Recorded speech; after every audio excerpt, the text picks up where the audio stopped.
Break के बाद एक बार फिर से आप सभी का स्वागत है। चलिए खबरों बढ़ते आगे। यूपी की गौशालाओं में अब होगी जर्मन तकनीक से लैस। गौशालाओं को आत्मनिर्भर बनाने की ये तैयारी है। गौ सेवा आयोग और जर्मनी के बीच ये समझौता हुआ है। आयोग और जर्मनी के बीच बेहद अहम बातचीत हुई है। सीएम योगी के निर्देश पर ये बेहद अच्छी कोशिश ग्रामीण अर्थव्यवस्था को सशक्त करने की ये नई तकनीक है।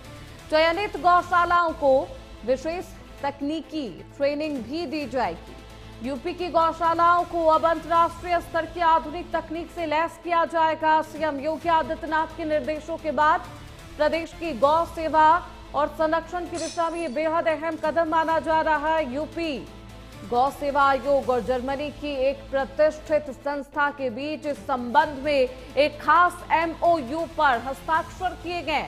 इस पहल का मुख्य उद्देश्य गौशालाओं को आर्थिक रूप से आत्मनिर्भर बनाना है, उनके जरिए ग्रामीण अर्थव्यवस्था को मजबूत करना है। प्रदेश की चयनित गौशालाओं को स्वावलंबी बनाने के लिए जर्मनी की उन्नत तकनीक और प्रशिक्षण का भी सहारा लिया जाएगा। सरकार का मानना है कि इस तकनीक से गौवंश का संरक्षण और बेहतर होगा।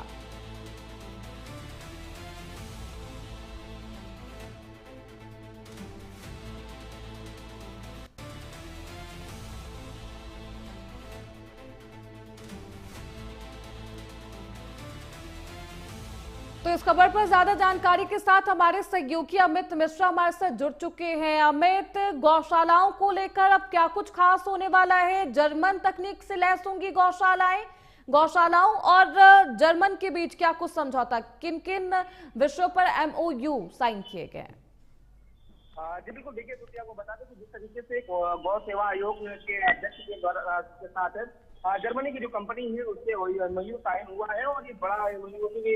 जिस तरीके से गौशालाओं को हाईटेक बनाने की प्रक्रिया उत्तर प्रदेश सरकार करती नजर आ रही है, उसकी दिशा में ये बड़ा कदम है। क्योंकि देखिए जिस तरीके से गौशालाओं को लेकर के सवाल खड़े होते रहे हैं, ऐसे में उन सभी गौशालाओं को हाईटेक टेक्नोलॉजी से उनको हाईटेक बनाया जाएगा। जिस तरीके से उनके गोबर से लेकर के तमाम जो चीजें बनती थी उनको किस तरीके से उपयोग में लाया जा सकता है, गौशालाओं को और कितना सुदृढ़ बनाया जा सकता है, इसको लेकर के ये जर्मन की एक कंपनी है जिसने अपना प्रोजेक्ट दिया था। उसके बाद उस कंपनी का प्रस्ताव कैबिनेट के सामने रखा गया था, उसके बाद से ये मंजूरी मिली है और उसके बाद अब जाकर के उत्तर प्रदेश गौ सेवा आयोग के अध्यक्ष श्याम बिहारी गुप्ता ने इस MOU को साइन करवाया है। और बता दें कि बड़ी उपलब्धि है, क्योंकि जिस तरीके से गौशालाओं को लेकर के उत्तर प्रदेश सरकार, योगी सरकार काम करती है। अमित, ये बेहद अहम सवाल है कि इन गौशालाओं में जब जर्मन तकनीक का इस्तेमाल होगा क्या कुछ बदलाव आने की संभावना है? क्या कुछ खास होगा और कितनी गौशालाएं इस जर्मन तकनीक का इस्तेमाल कर पाएंगे? जी बिल्कुल, देखिए जितनी बड़ी गौशालाएं हैं उन पर ये MOU जो है वो साइन हुआ है और इसके बाद एक एक करके तमाम जो गौशालाएं हैं उस पर एक्शन किया जाएगा। और जिस तरीके से अत्याधुनिक तकनीक इस्तेमाल करके गौशालाओं को कैसे बेहतर किया जा सकता है, जो वहाँ गौवंश रह रहे हैं उनको कैसे सुविधाएं दी जा सकती है।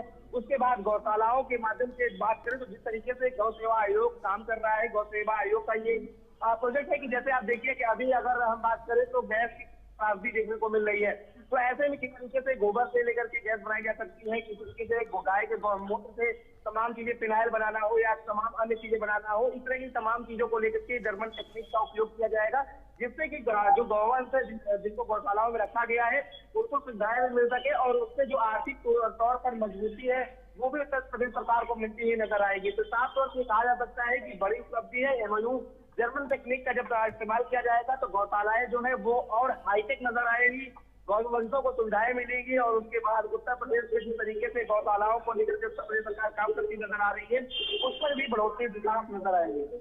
बहुत शुक्रिया अमित आपका इन तमाम जानकारियों के लिए। तो एक बेहद अच्छी पहल गौशालाओं को लेकर की जा रही है।